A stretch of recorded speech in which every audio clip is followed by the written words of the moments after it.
Hey everyone, it's Jason from Leon's Great Escape. We just finished a big video, 700 miles. Could you please help support our channel by subscribing, and sharing it with other people that you think would enjoy the same content? It really means a lot to us. Okay, let's get to the show already.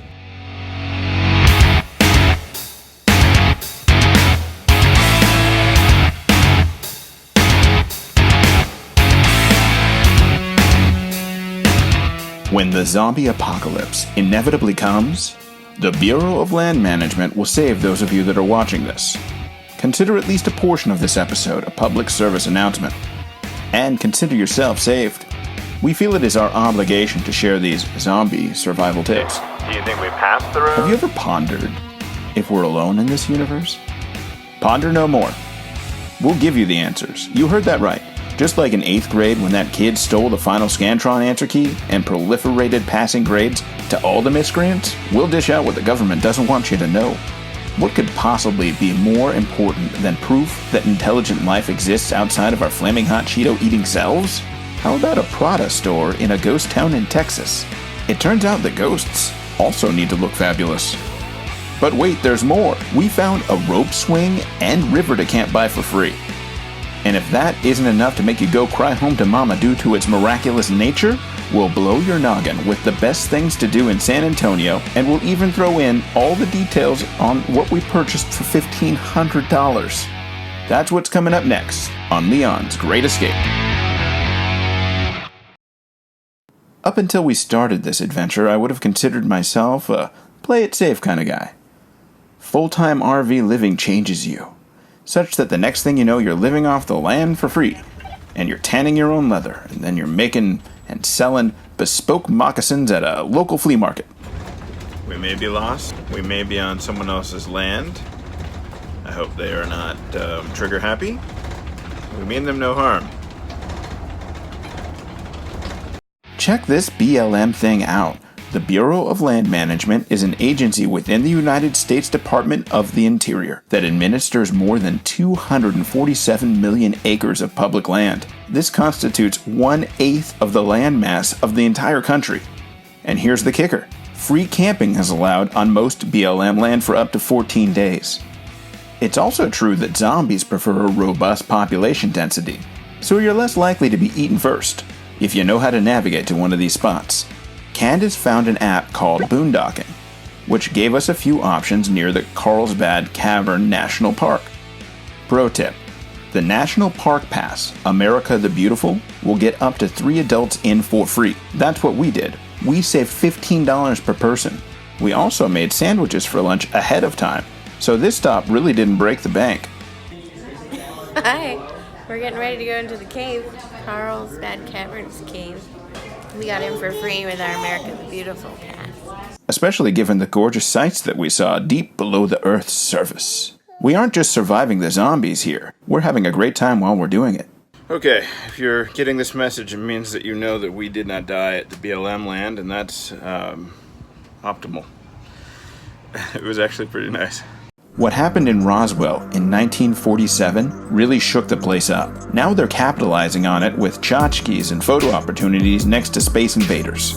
The thing about the International UFO Museum and Research Center is that all the information that they have collected is actually compelling. I couldn't imagine wanting to spend more than a few hours in Roswell, but if I had them to spend and was passing through, I would use them all here. The truth is out there, so read about it here and then snap a photo.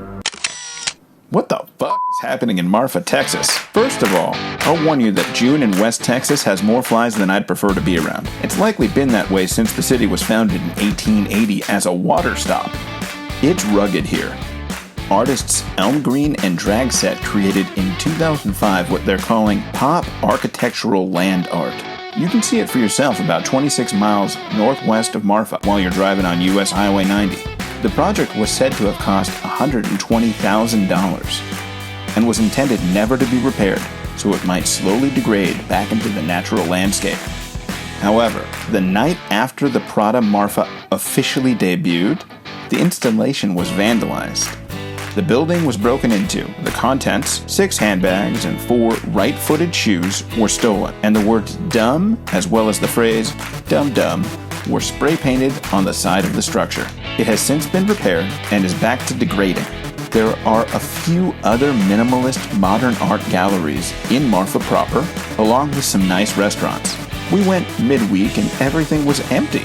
Many of the most interesting bars are only open Friday through Sunday. It's strange and vacant.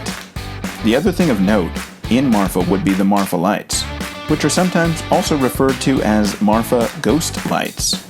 Locals and tourists alike gather here at sundown to share stories about what causes them. We actually parked overnight at the Marfa Lights Outlook and witnessed them in action.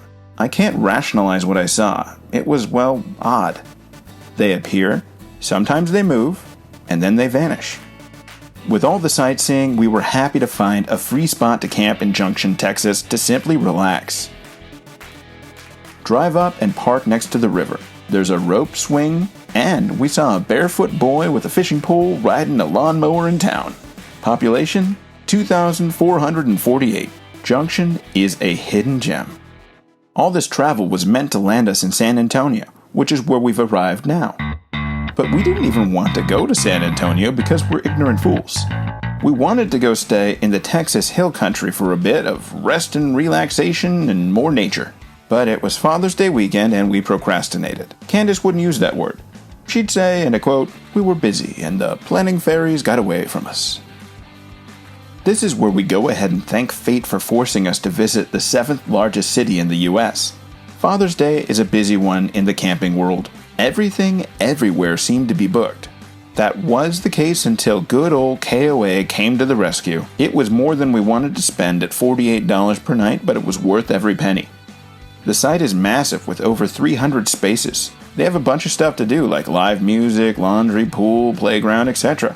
It's also lush. In June, there was even a bit of a river flowing next to it. Pro tip: we saved $10 a night by not having a sewer dump option at our direct site. If you're in it for the long haul, then this is actually a smart move. Dumping your less savory bits is never a glorious thing, and not having the ability to do so at your leisure might sound annoying. But plan ahead and you will succeed. We planned, and we were $30 richer for it. You can just dump when you arrive and before you leave at the park's dump station. The bulk of our 3-night stay here was spent at the historic Pearl District, which is the epicenter, as far as I can tell, of downtown San Antonio. Pearl has a few large courtyards for congregating. If you have little tiny spuds, then they can play with other little tiny spuds on AstroTurf or splash pads. You'll find other gracious parents that are in the same lot as you are and making the best of it. You can make the best of it together, and the sum will be greater than its parts. This is where we met Rose and her daughter. Her daughter was adorable. Pepper and she enjoyed multiple laps on the common space AstroTurf. Rose gave us a quick overview of the town. She said that the houses there were affordable, people were genuine, and that there were things to do. Okay, Rose, let's put this to the test. Zillow says that the median price for a home is $175,000, so affordability of lodging checks out. The median annual household income rings in at $56,774. According to one source, San Antonio is 14% cheaper to live in than the national average. So Rose is not a lying liar who lies. Rose's second note was that folks are genuine, and she certainly was. So we'll let her be the archetype for the whole city. Can we sidetrack for a bit, though? San Antonio is murderously hot. It will literally kill you in your waking life and your death. And anywhere else I can find you. Wow, it's hot and humid. They have something that they've named the 100 Days of 100s, wherein 100 is equal to days, and 100s is equal to Fahrenheit. Now that I got that out there, Rose claims that there are things to do. I'm not sure, and I'm not going to look it up, but the rules about strolling around with adult beverages seem to be in favor of those that enjoy walking around with them. We walked the river with frosty beers, and we weren't alone. You need beer to make it here. Have I mentioned that it's hot? You are at the starting line for the river walk when you park at the Pearl. Parking is plentiful, and it's complimentary, by the way. You'll find a museum, shopping, and other dining options as you go, as well as some art installations. Fine, Rose is right about everything. But the real reason to go to San Antonio is the food. Can we talk about Henry's Puffy Tacos? They're crispy and fluffy and magnificent. The salsa is a bit spicy, but that's up to you to add. Okay. You don't want to go to a city just for tacos. I feel ya. I don't relate to you, but I feel ya. Southerly. Yum. Give me their oyster, shrimp, and crab claw in accompaniment with some piney or fruit-forward IPA any day. Candace wants me to add that the Southern Punch is ridiculous. Then, to be gluttonous, you could take 500 paces to their next door neighbor to get some perfect cocktails. I had their $9 margarita and Candace knocked it out of the park with their espresso martini. Seriously, the espresso martini. To make things better, they provide spicy peanuts that they probably boil and spice themselves. They're scrumptious. They're called Sternworth. Just go here now. Get up. I'll wait. How about charcuterie? What's that sound, Pepper? That's the sound of us going to Cured to get charcuterie. Glad you asked. Cured is available to brighten up your taste buds with aged and fermented delicacies. It's not all puppies, kittens, and rainbows, though. The freeways in San Antonio are another story. We're from Los Angeles, where you trade in your dignity for a driver's license. San Antonio asks that you stab at least one fluffy kitten before you enter the interstate. Seriously, these guys drive like they have something to prove. It rained, lightninged, and thundered while we were here, and we were staying in a flood zone, so that makes for some interesting thought experiments like, where do I run in case of a flash flood, or a hurricane? When it wasn't raining, it was swelteringly hot. Hot is important, and I'd like to share with you what we spent a large sum of money on. $1,500 will get you a new AC unit when you find out that you've got some irreparable refrigerant lines in your old one. RVs are like boats, or so we're told, because everything will break eventually. It's just a matter of time. For our time in San Antonio, one of our AC units would break. This isn't something that you can patch up with duct tape. Seems like you should be able to, as there are ducts involved, but not this time. We called a mobile repair guy. Alan was super helpful and efficient. We'll give you his number if you break down here. Well, that wraps up San Antonio. We certainly wouldn't mind coming back here at a later date. Now, could we live here? Maybe. Inexpensive, good folks, fun city, but man, it's hot. Well, we're off to Austin next, and can't wait. Let's catch up real soon. Y'all come back now, you hear?